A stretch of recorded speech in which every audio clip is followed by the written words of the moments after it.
Hey guys, the section that I'm going to be talking about tonight is stress management. Now, everyone, pretty much everybody, has dealt with stress in their life or any kind of anxious or tense feelings. And some people, they just can't handle it as well as some, or others have just very strong, anxious, tense feelings because of some trauma that's happened. In this section, what they do is teach 3 different techniques that will help eliminate or reduce any of that anxious, tense feeling that someone is having. The first one that they go over is called controlled breathing. With controlled breathing, this is going to help the client become aware that they can control these thoughts and these feelings that they're having.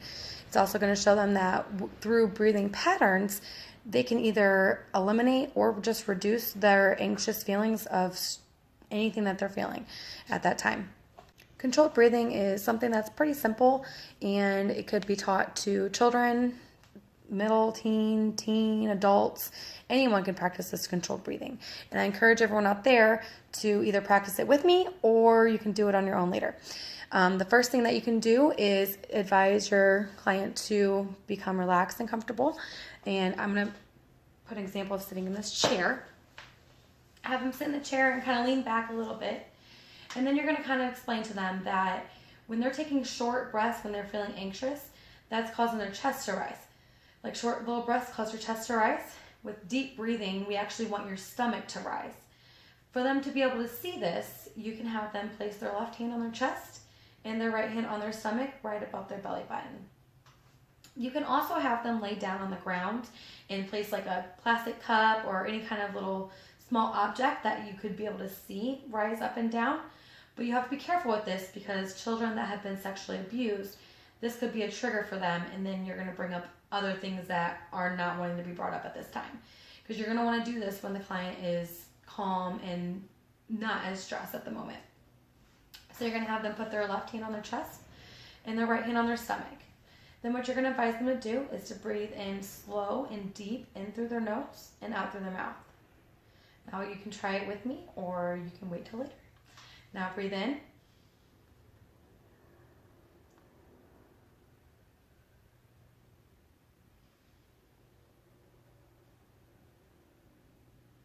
Now, I don't know if you could see that or not, but I could definitely feel my hand going up and down.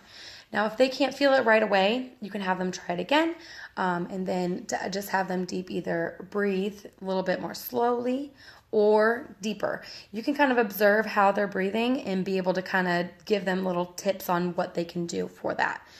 Now, with this as well, you can give them homework to do this 1 to 2 times a week to practice at home, kind of get used to the feeling of your stomach going up and having that deep breathing.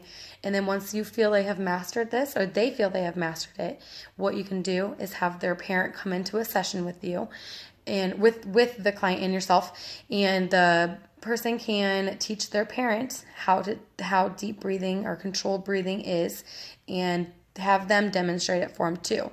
This will help the child or anyone or the teenager be able to practice this at home where their parents kind of know what's going on. Now, the next thing that there is called progressive muscle relaxation. This is kind of like the same thing that we did in class with Dr. Carl when he had us close our eyes and calm, and he was having us tense up each muscle and then relax it. It's alternating between tensing up your muscles and relaxing your muscles. During this, what you're going to want to do is explain to the child that they want them to concentrate on how it feels when they're tensing up their muscles and how it feels when they're relaxing their muscles. That will kind of help them to differentiate when they're having those tense feelings and when they're having the relaxed feelings that they're having. Now with little children, like younger children, be creative. You can do any kind of game, storyline, song, or anything to help them understand the relaxation. One example I'll pull from the videos was when they were tensing up their hand. They were tensing up their hand, and she advised him to squeeze like you're squeezing the juice out of a lemon, and just squeeze every last drop out of that lemon, and then drop the lemon.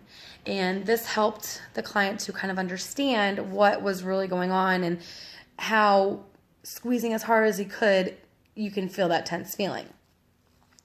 You can do it a little bit different ways with the younger children as with the older children. Younger children, you're going to want to demonstrate it and then kind of go through it with them again. The older children, you can have them do it with you like back and forth right away. With this, there's also involves homework. Have them do it a couple times a week.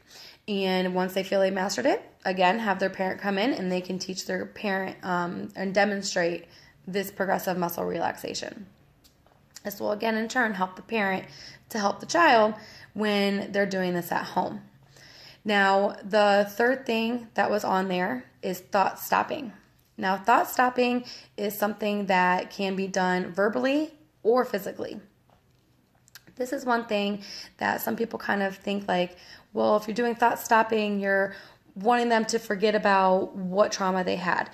That's not the case. With thought stopping, this is more pertaining to when they're doing important activities, things such as schoolwork, homework, at work, depending on the age, being around in social environments, or just doing like daily important activities that they have. That's when those intrusive thoughts come in and you don't want them to be there because they're a distraction. So with thought stopping, the verbal way you can do it is if you're having a bad thought, just yell out, stop, and it'll stop. One way to teach your child or anyone how to do this is to have them explain to them what you're doing. Explain to them that you are going to have them think about a bad thought and that you're going to clap your hands and yell stop and see how they feel. So you'd have them close their eyes for about 5-10 seconds. And after that amount of time, you just clap real loud and yell stop.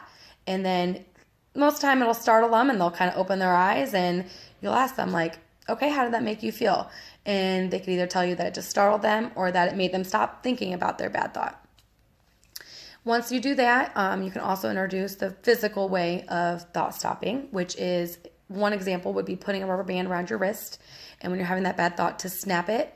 And so that it would kind of snap you and snap you out of that bad thought. It's very important to kind of get the input of the person that you are dealing with in terms of what they feel would help them the most. You can ask them if using the verbal way or the physical way would help, and whatever they choose, kind of focus on that one. With thought stopping, it is actually pretty hard to do homework with it.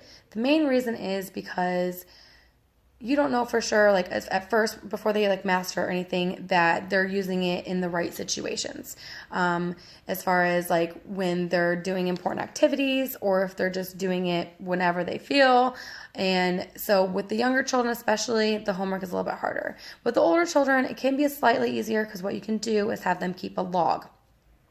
Now, they would just have to write down anytime they had a bad thought, what they were doing and what they did to stop that bad thought.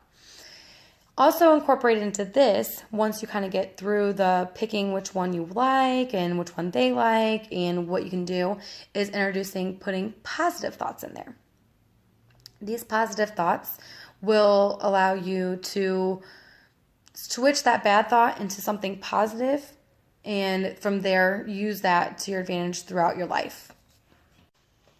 Now, these 3 techniques aren't the only techniques that you can use, but they are the 3 that were listed in this training, and I hope you enjoyed my video, and you guys have a great rest of class.